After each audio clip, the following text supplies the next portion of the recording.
Hello friends, it's nice to see you back. In the last session, we have seen about the different types of eclipses that can be observed. Now in this session, let us try to know in detail about the types of eclipses. The last session, a question has been asked under QTime. Now let's see what the question is and what is the answer for that question is. So the question was, why is the moon invisible at times?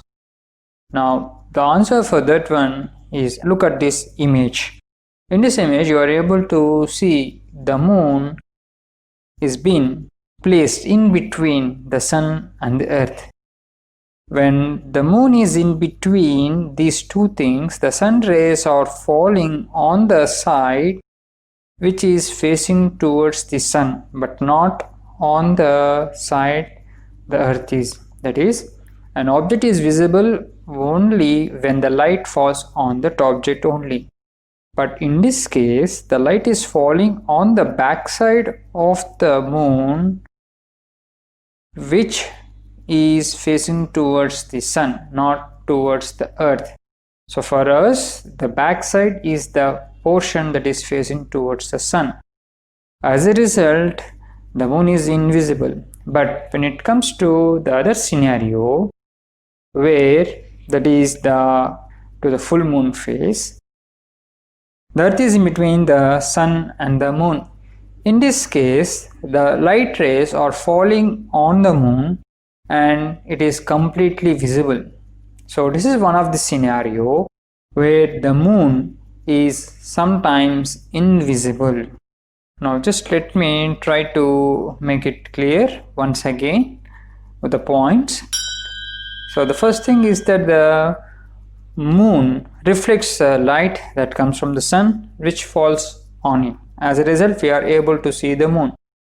But when the falling light from the sun on the moon is not visible from the earth, the moon becomes invisible.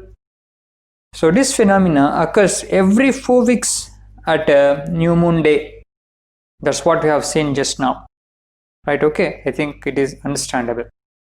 Next, the second scenario where such kind of thing happens is during a lunar eclipse. During a lunar eclipse, the moon is behind the earth. That is, the sun, the earth and the moon are all aligned in a straight line.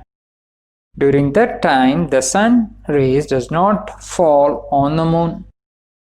As a result, it is invisible when they are perfectly aligned in a straight line only. That is during a lunar eclipse.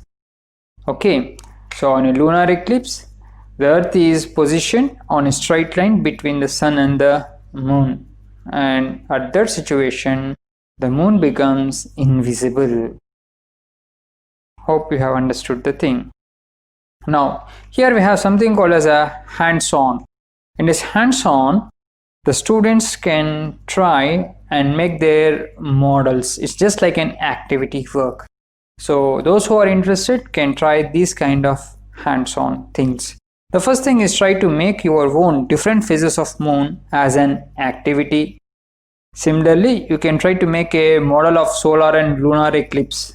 It's just a small kind of suggestions. So those who are interested and have different ideas, those who have more creativity can go ahead and do such kind of more things depending upon their interest. Now let's see about a total solar eclipse.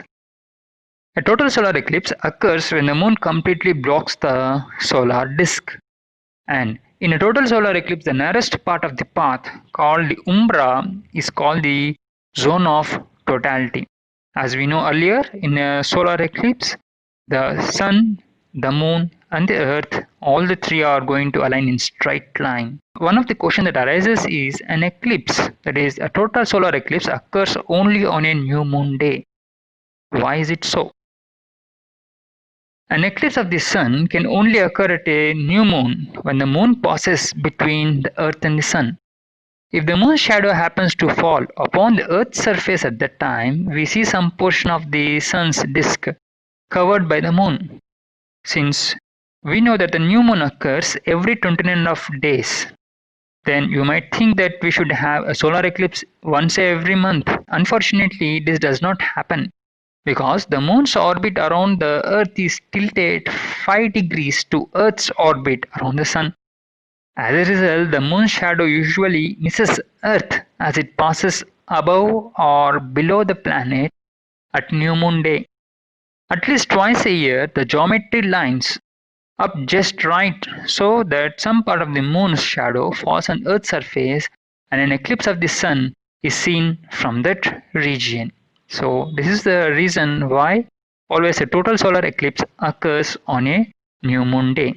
Now today's QTime question: as we observe the solar eclipse and lunar eclipse from the Earth, do other planets also undergo the process of eclipse? If they undergo, what are they called as? Let's see the answer in the next coming session.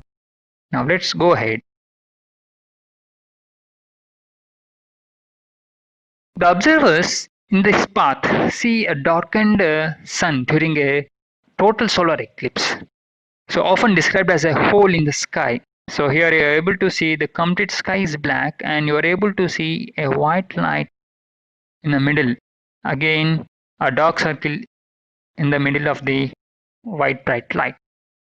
So this is called as the hole in the sky, with a ghostly glow of the solar corona extending out of the space. Now there is one more phenomena that has been observed, is a phenomena called Baily's beads. It often appears as sunlight shines throughout the valleys of the lunar surface.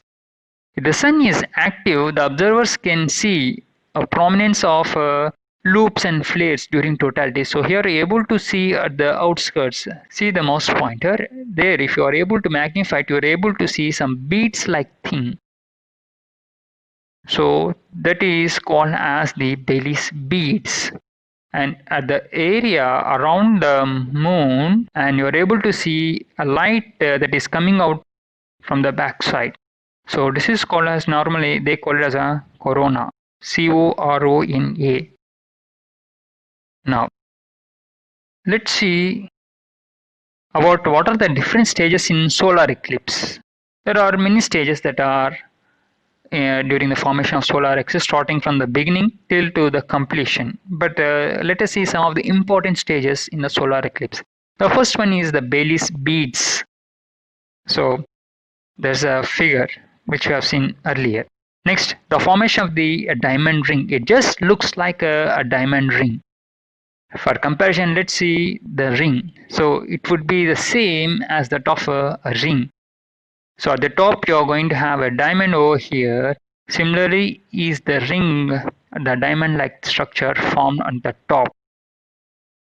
So that's why it is called as a diamond ring. Next, corona. Corona is this one where you are able to see the complete brightness coming out of the shadow of the moon. Next, let us know about what is meant by the partial solar eclipses. During a partial solar eclipse, the moon, the sun and the earth, they don't align in a perfect straight line. There shall be a slight change in the alignment of the three planetary objects. The moon casts only the outer part of its shadow, the penumbra, on earth. I think earlier we have said that the area where the umbra falls, that area is going to observe total solar eclipse. But the area where the penumbra falls, that area is going to observe the partial solar eclipse. So for us, it looks like the moon has taken a bite out of the sun. So that's how the partial solar eclipse looks like. Next, sometimes the moon covers only a tiny part of the sun's disk as shown in this figure. So that's what it said earlier, a bite. There has been a bite on the sun. If you are able to see closely the figure, you are able to see the sunspots on the surface of the sun. Okay. So this is a partial. The sun disk is not completely covered. Only a part of the sun's disk is covered here. Next, other times a partial eclipse looks like almost like a total eclipse because it covers almost all the solar disk, but it leaves off a slight region. So it just appears like total eclipse, total solar eclipse, but it's not going to be a complete solar eclipse. It's going considered as a partial solar eclipse. It should be like the one which I have seen earlier for a total solar eclipse, completely covered and able to see the corona and as well as the diamond ring formation are going to take place in a total solar eclipse. Okay. That's all for today. In the next session, we will see about the remaining types of solar eclipses in detail as well as the lunar eclipse. Hope this session was interesting and helpful. If so, please like, share, subscribe, suggest and comment.